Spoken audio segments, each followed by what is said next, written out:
Hi అండి. Night మిగిలిపోయిన అన్నంతో కారం అన్నం ఎలా చేయాలో చూద్దామా. ఫస్ట్ కారం వేసుకోండి,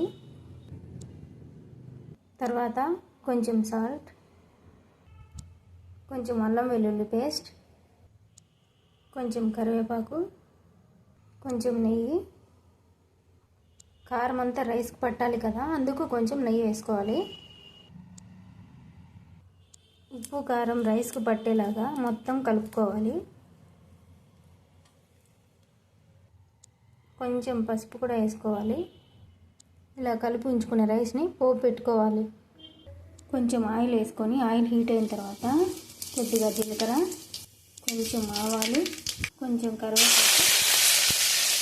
కరివేపాకు చిటపటలాడిన తర్వాత రైస్ వేసుకోండి. రైస్ హీట్ అయ్యే వరకు కలుపుకోండి. రైస్ వేడిగా